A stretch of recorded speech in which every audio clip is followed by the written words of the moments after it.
కడప జిల్లాలో ఘోర రహదారి ప్రమాదం జరిగింది. ఒంటిమిట్ట మండలం మంటపంపల్లె వద్ద ఆటోను లారీ ఢీకొనడం వల్ల నలుగురు మృతి చెందారు.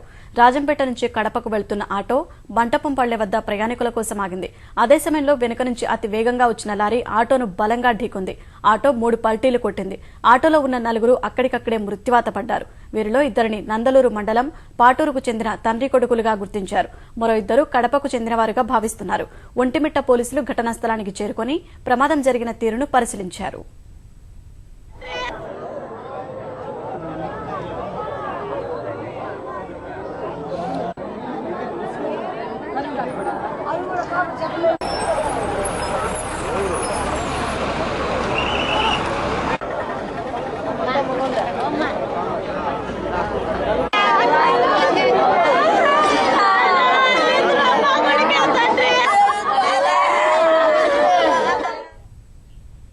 కడప జిల్లాలో ఘోర రహదారి ప్రమాదం జరిగింది. ఒంటిమిట్ట మండలం మంటపంపల్లె వద్ద ఆటోను లారీ ఢీకొనడం వల్ల నలుగురు మృతి చెందారు.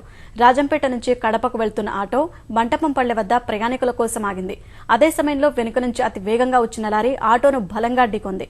ఆటో 3 పల్టీలు కొట్టింది. ఆటోలో ఉన్న నలుగురు అక్కడికక్కడే మృత్యువాత పడ్డారు. వీరిలో ఇద్దరిని నందలూరు మండలం పాటూరుకు చెందిన తండ్రి కొడుకులుగా గుర్తించారు. మరో ఇద్దరు కడపకు చెందినవారుగా భావిస్తున్నారు. ఒంటిమిట్ట పోలీసులు ఘటనా స్థలానికి చేరుకుని ప్రమాదం జరిగిన తీరును పరిశీలించారు.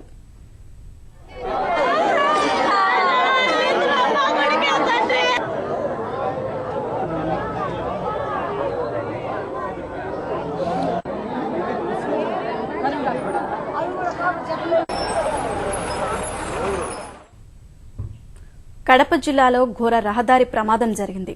ఒంటిమిట్ట మండలం మంటపంపల్లె వద్ద ఆటోను లారీ ఢీకొనడం వల్ల నలుగురు మృతి చెందారు.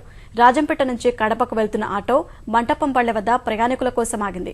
అదే సమయంలో వెనుక నుంచి అతి వేగంగా వచ్చిన లారీ ఆటోను బలంగా ఢీకొంది.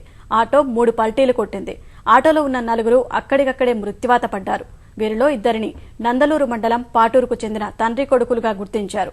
మరో ఇద్దరు కడపకు చెందినవారుగా భావిస్తున్నారు. ఒంటిమిట్ట పోలీసులు ఘటనా స్థలానికి చేరుకుని ప్రమాదం జరిగిన తీరును పరిశీలించారు.